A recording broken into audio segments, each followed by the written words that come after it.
Welcome back to another edition of Inside Great Lakes Sailing. My name is Greg Norman, your host. We go north this weekend from the Regatta at Harbor Springs, put on by the Little Traverse Yacht Club. We had a chance to spend some time talking with Tom Troutman, the Commodore.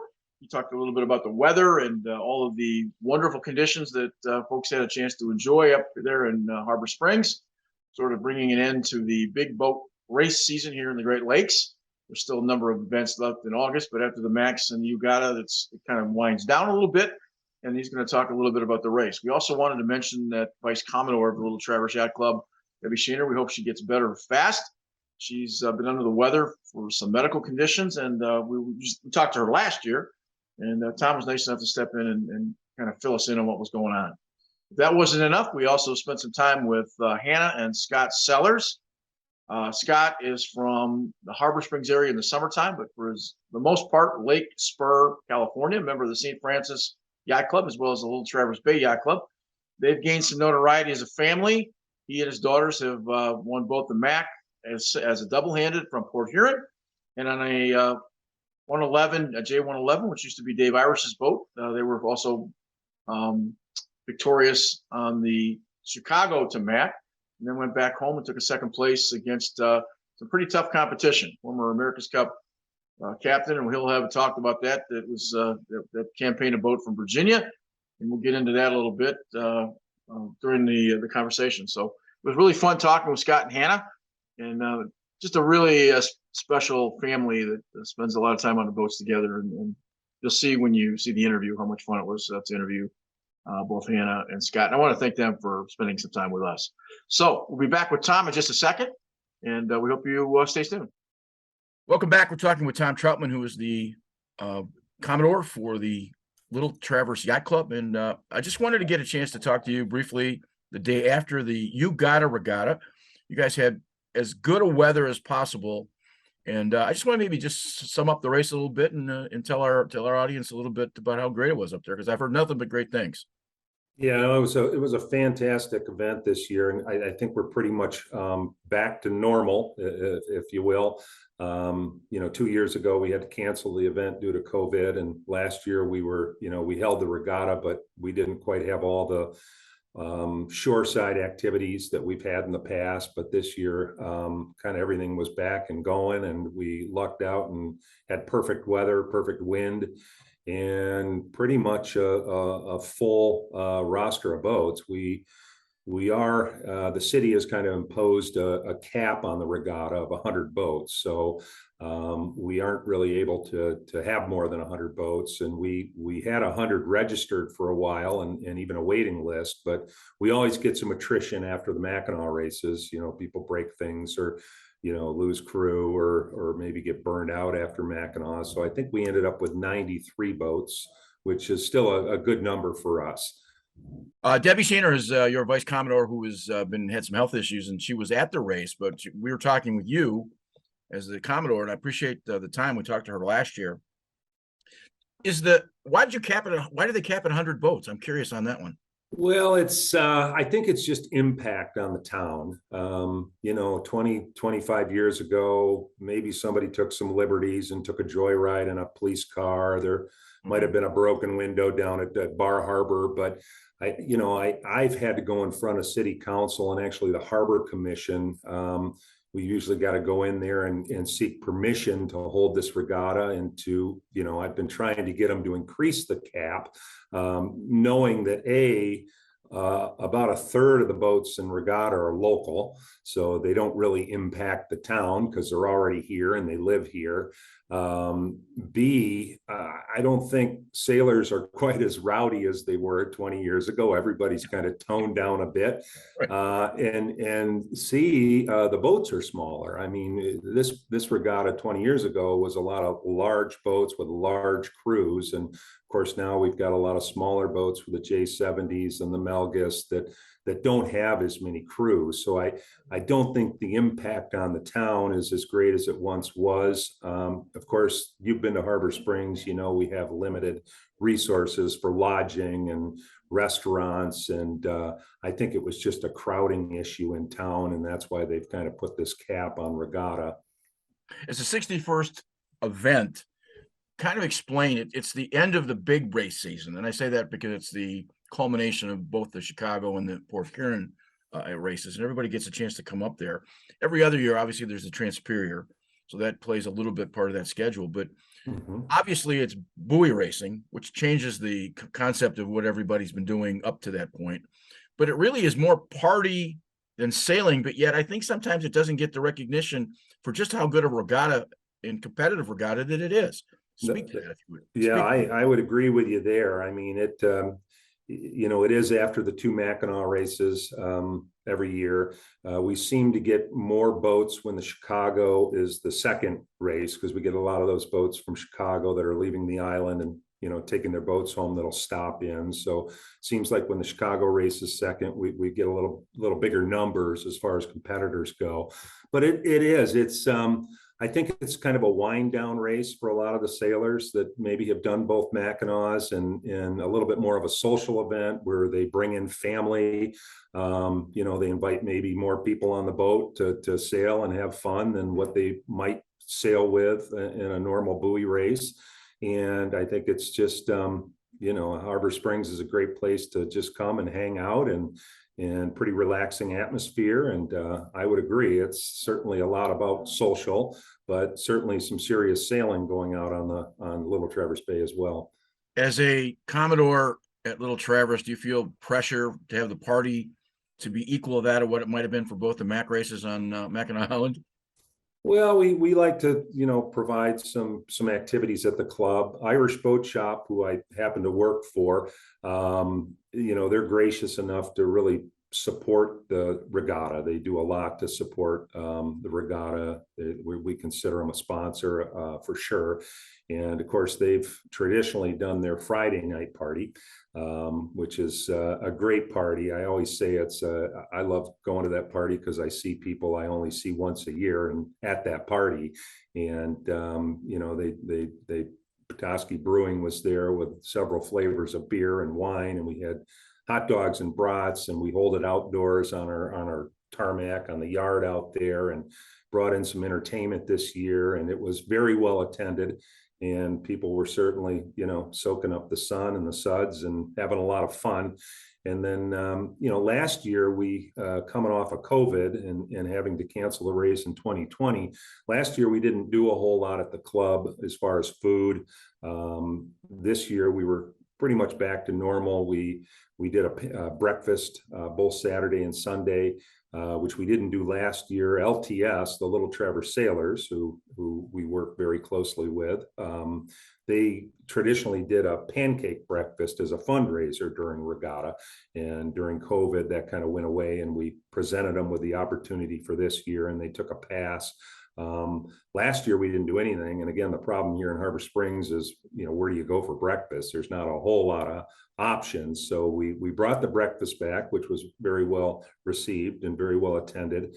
And then after sailing on Saturday, we actually had a DJ this year, kind of spinning records, and the bar was open, and we had the big tent out back with a second bar, and we had a barbecue, for $15. You could do the burgers and the brats and some bunch of sides. And that was very well received. People could, fill their bellies with with drinks and food. And then yesterday, Sunday after racing, we did the same thing. We had a barbecue available if anybody wanted to eat, and then we did the awards.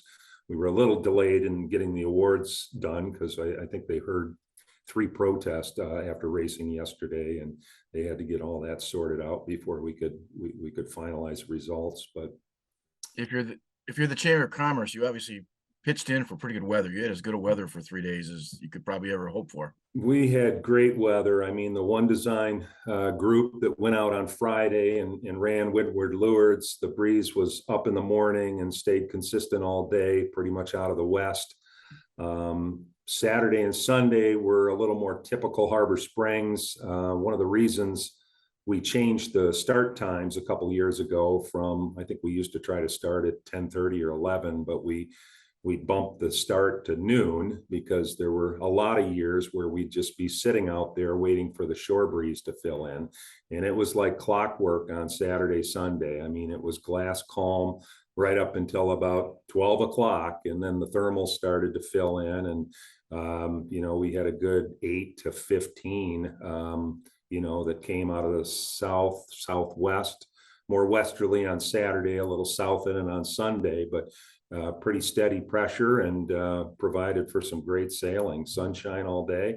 And then, of course, first thing this morning, it rained to kind of rinse everything off. So, yeah, the weather was perfect. We couldn't ask for better weather. Tom, I understand there's a new trophy this year that was named after Dave Irish for bringing back the J111s. Can you explain that briefly? Yeah, they approached us and they wanted to have a Great Lakes Championship on top of Regatta, and we agreed to let them do that.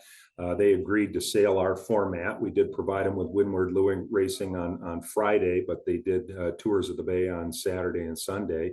And they had a new trophy put together for the Great Lakes Championship in honor of David H. Irish. So it was a half model of a J111. It's going to kind of live here at the Little Traverse Yacht Club, perpetual trophy, and we hope to have them back. And they had up to 17 boats, I think, registered, which is one of the bigger J111 races, not just on the Great Lakes, but in this country.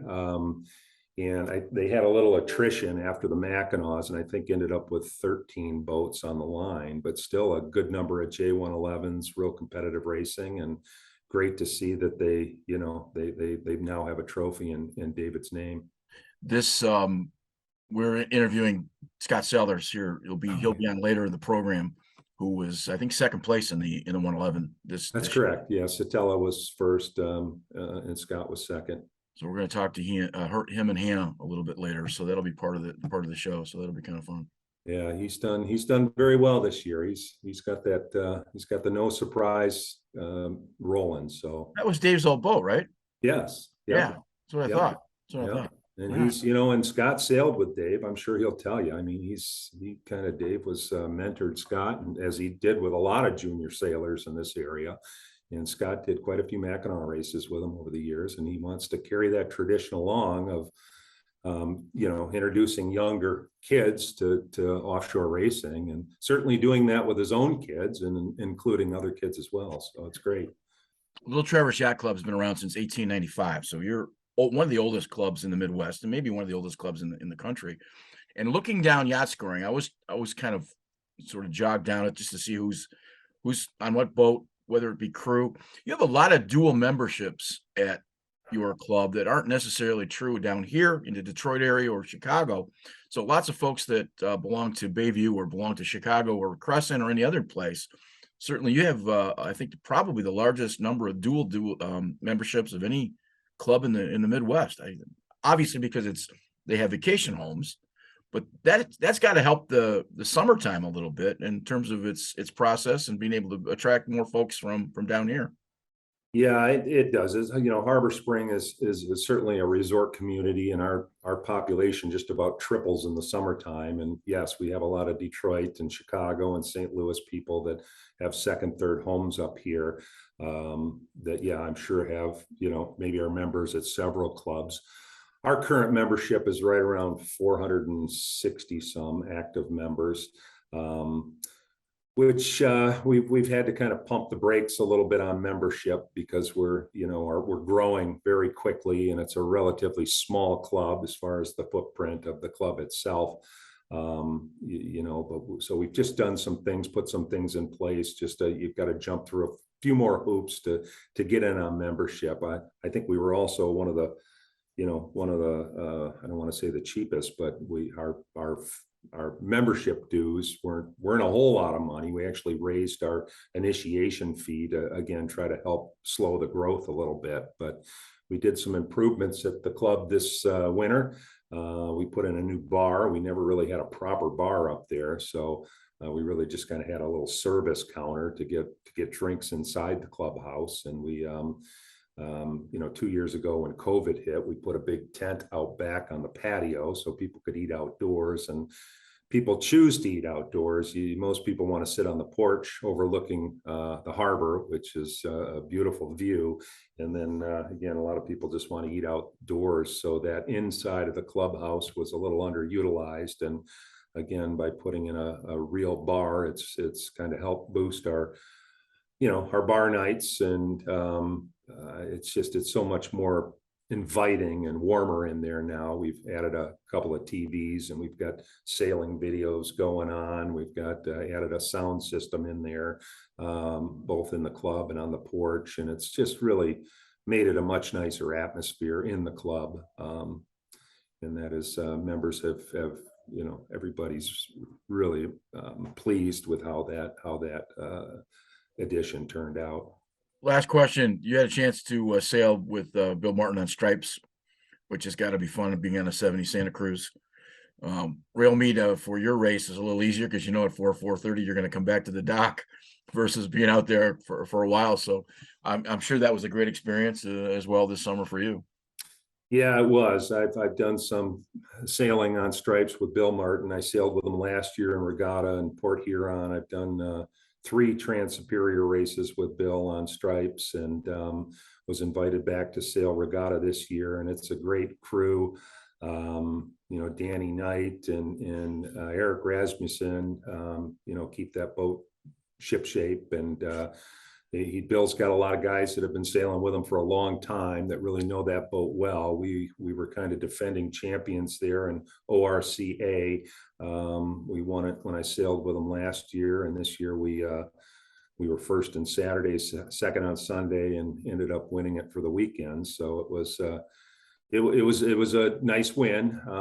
Don't know how much longer Bill's going to be in this game.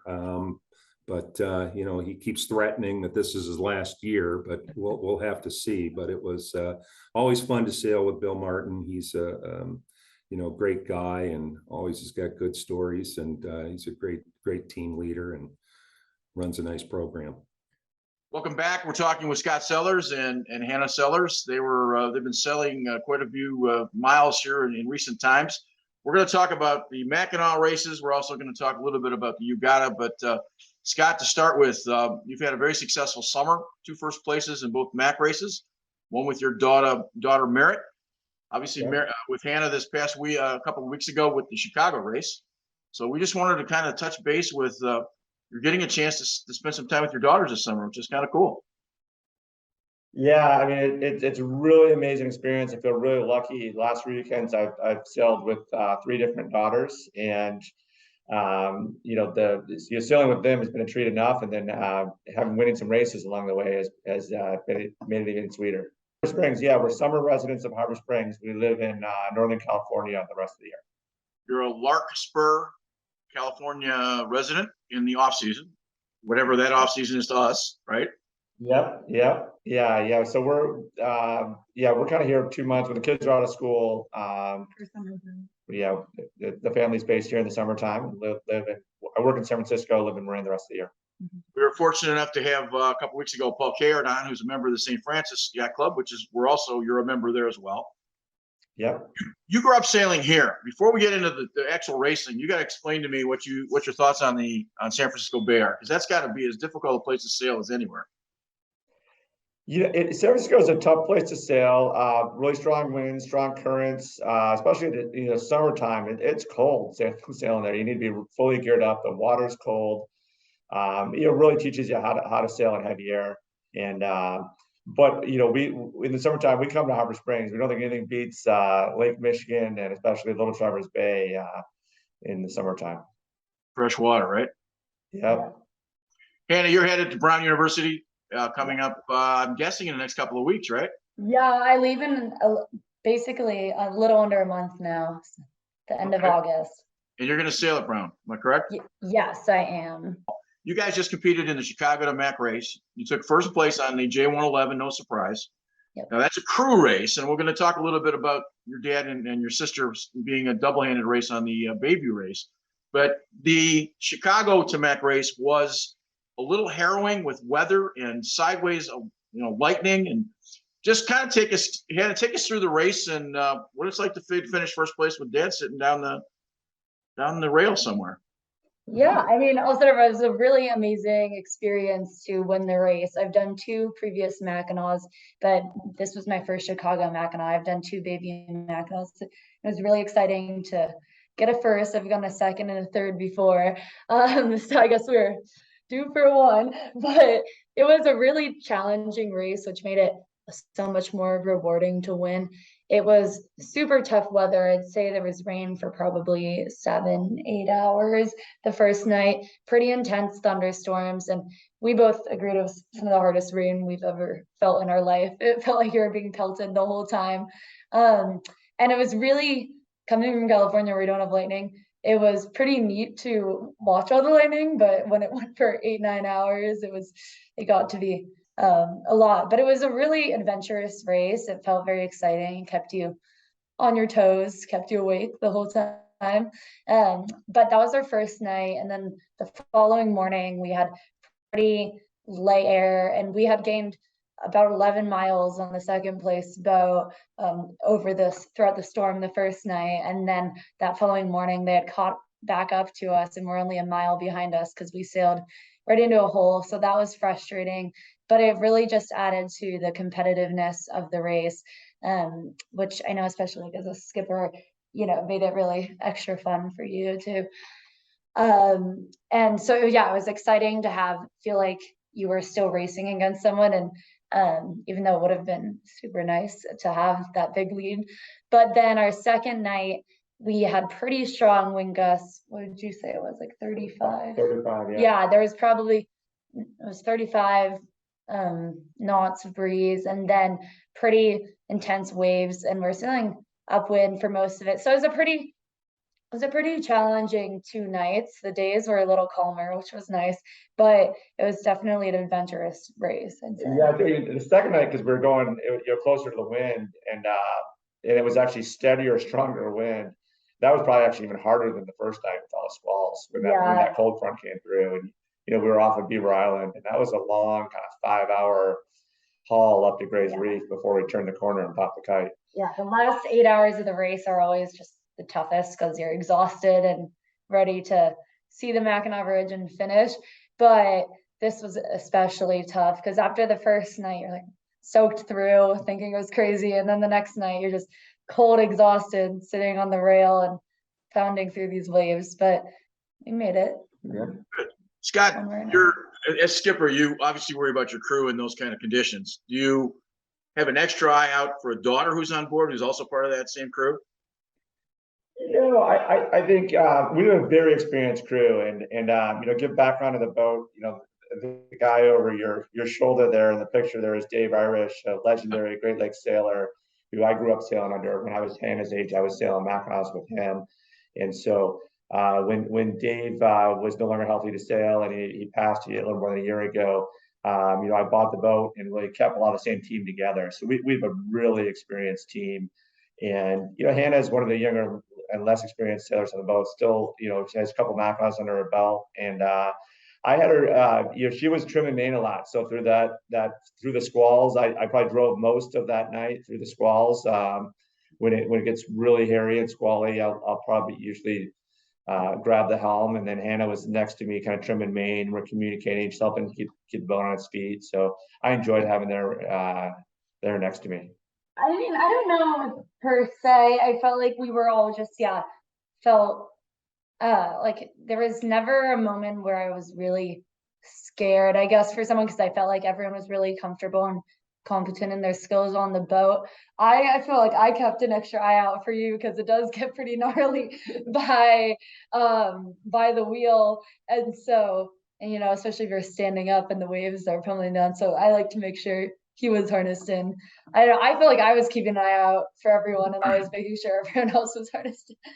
I was trying to get to the point of, you know, protective. Dad always looks out for his daughter. I guess that's really the only point I was trying to make.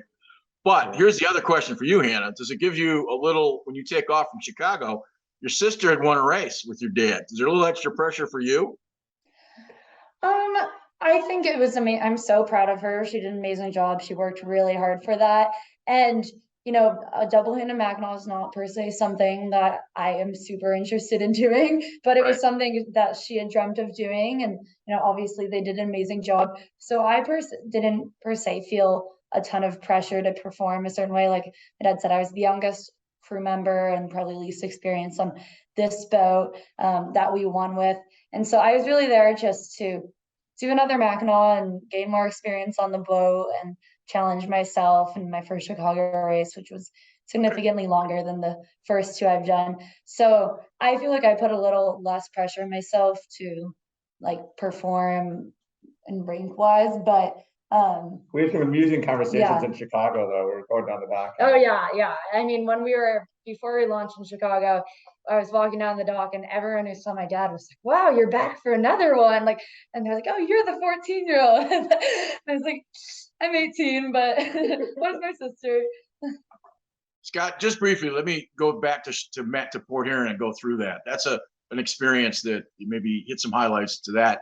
And one of the questions I want to ask you in that is, there was a headline in the local paper that kind of said that a 14-year-old was solo sailing, you know, without her dad being around. And the story did not match the headline. And an old newspaper guy that I am, I was a little upset with the headline because it wasn't accurate with what the story was written. Yeah, I think I think the writer did a great job in the article, and the headline writers like to have sensationalized headlines. So I think it was technically accurate. She was on deck alone, steering the boat at night without me. So I think when they asked me to verify that she was on deck alone, steering without me, and so then they kind of turned that into a headline.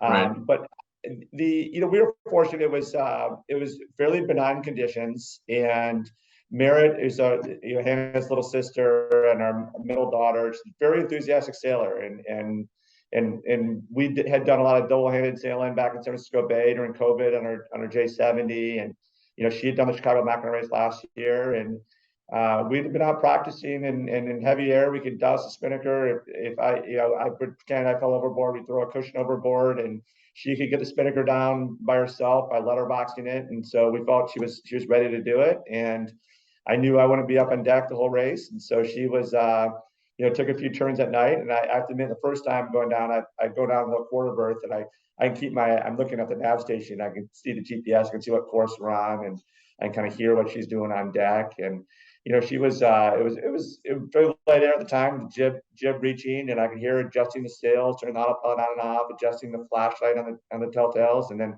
I could see our speed, and I'd pull up ourselves up in the tracker, and I think I went down with about a mile lead, and then about an hour later I checked the tracker again. We've got about a 2-mile lead. I'm like, she's okay. I'll let her go for a while. She got this dialed in. So she was doing it alone at night, but I wasn't very far away. You had 36 hours of sailing. How much sleep did you get? I probably got 2 20-minute naps, which that's not unusual for me. So even if I'm doing a fully crewed 48-hour race, if I doze twice, that's about normal. Yeah. Okay, that makes sense. Now you take 2 firsts, you come home to harbor for Regatta, and take a second to Satella. And they're out of Virginia. They're out of Virginia, am I correct? They're out of Virginia, yeah. And so it was it's really neat. We had hosted the Great Lakes Championships. There's a new trophy named after Dave Irish. It would have been really nice to win, but the one boat that came from the outside the Great Lakes is a boat that does the J111 circuit. They're one of the top boats in the world in the J111, and they showed up with Terry Hutchinson in the boat, and so that was that we had our work cut out for us, and we were competitive with them, but they were the better boat, and they beat us by 1 point overall in the regatta. Hannah, for neophytes, maybe explain who Mr. Hutchinson is. Terry Hutchinson, he's probably the most famous, probably the highest paid American professional sailor. Ran the American Magic America's Cup program, been in multiple America's Cup programs. I think multiple TPT 52 World Championship programs. I think with Quantum and Super Series. Yep. Super successful sailor. It's great competing against someone like that. You didn't get beat by Tiger Woods, but maybe you got beat by, I don't know, Michael Jordan, maybe something like that. Yeah. Still, though, you're only a point or two off of that, and then the closest to third place, I think, was at least 10 or 12 points behind. So you were very competitive, Hannah. I think you guys had a great race. Yeah, it was a great event. Hannah's little sister Haley, our 12-year-old daughter, was on board for that one. Okay. Hannah was racing J70s with the junior sailing team here. They had a J70, so she was out competing on a different boat, and Merritt was competing on a different J70. So we had three daughters across three different boats, and we had some talent on our boat. Again, we had a deep crew, and Terry Hutchinson's the former Rolex Yachtsman of the Year, and I had my tactician was the former Rolex Yachtsman of the Year. The reigning 505 world champion. He's a crew on the 505. Adam Lowry. He's a Great Lakes sailor. He's an amateur sailor. A really good friend of mine, but he was a pretty talented tactician that I had as part of my crew. And the question I want to ask you is sailing a hobby, an avocation, or an obsession? Is avocation, wait, Hobby, is it job, hobby, or I obsession? wouldn't say I love sailing. I really enjoy it. I think if I'm on the obsession scale, I'd place my middle sister Merritt on more of the obsession scale than myself. I enjoy it and I do it as a sport, but I'm also someone who has plenty of other interests and commits other parts of my time to those other interests too. But sailing's my primary sport, only sport that I've done for the past year in high school, and I've been doing it for most of my life, but this year fully committed to sailing, and then I'll be sailing year round at Brown next year too. What are you going to study at Brown? I'm undecided. I couldn't tell you at the moment. So you don't. Okay, no, that's fine. I mean, there's plenty of guys folks go to school that they can't. Is there any? I don't know. I have a lot of interests, so I'm kind of going to explore when I get there and find what I end up liking. Sailing's a wonderful sport that you can share, with your family and your children. And, each of my three daughters has, different interests in sailing. And, I'm really excited that, Hannah's excited to sail in college and enjoy it. But, for me as a dad, it's giving opportunities for us to do it together at whatever pace they want to do it. And it's part of the reason for buying No Surprise when I did was to keep the Dave Irish's program going, but it's also to give my daughters the same opportunities I had that my dad made for me when I was their age. What do you love sailing? What do you love about sailing with your dad, Hannah? I feel like I don't get to. I mean, you're always working and such, and so I feel like the summertime is really when I get to spend really quality time out on the boat with you. And I feel like it's always just even spending time with you in such a beautiful place really just simply makes me happy. And I think it's a great way to bond. I feel like we always get closer through sailing and always have great conversations. It's been just something I feel like that's been a huge part of my family.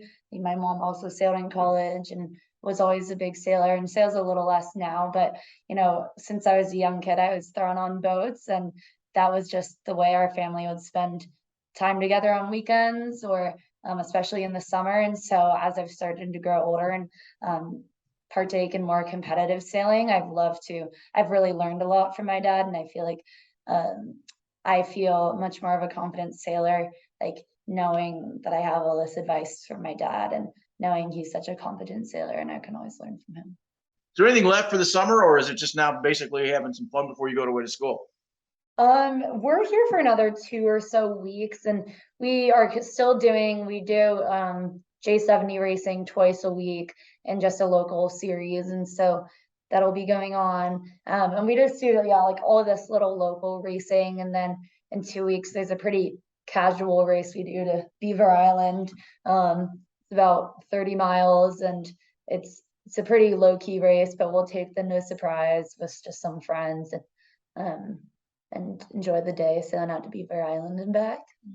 Scott, if I talk to you in June, I guess this is the last question. If I talk to you in June, would you have imagined the successful summer that you would have had? No, it sort of exceeded expectations. Going to the, double-handed race, really just experience. I didn't know how, Merritt would hold up. I don't know how the weather conditions would be conducive to us or not. And so, we went in that to be safe and have that experience. Winning was a bit of a surprise. Was a bonus. Chicago, we won overall in Chicago last year, the J111 class and the MACNA Cup. So we're always in that to win it with a really deep crew there. And Regatta was our first time sailing J111 one design. I've only done offshore racing, so we were really surprised that we were up to speed and kind of the buoy racing with all the other J111s. So yeah, I can't ask for better 3 weeks of sailing here. That's terrific. Well, I wish you the best at Brown, and certainly Scott, I appreciate you taking the time to talk to us, and have a great rest of the summer, and certainly have a great freshman year on both in the classroom and hopefully on the water. Thank you so much. We really appreciate it. Yeah, Thank great you. talking to you today. Thank you. Yeah, it's good. I just want to thank Scott and Hannah Sellers for spending some time with us. They won on the double-handed side for the Bayview race to Mac, and then obviously they turned around and won the Chicago to Mac on their 111, on their J111, which is Dave Irish's old boat, as you heard during the interview. And that was a terrific thing. And they came home and had a chance to take a second place at the Regatta Regatta in their backyard against pretty stiff competition. And when you're going up against an America's Cup veteran, it is what it is. So we want to thank those two, and we certainly want to thank Tom Troutman from the Commodore of the Little Traverse Yacht Club for spending some time with us, replacing Debbie Shaner. Debbie, we hope you get well quick. And Tom, thank you. Have a great rest of the summer, and we'll see you next week.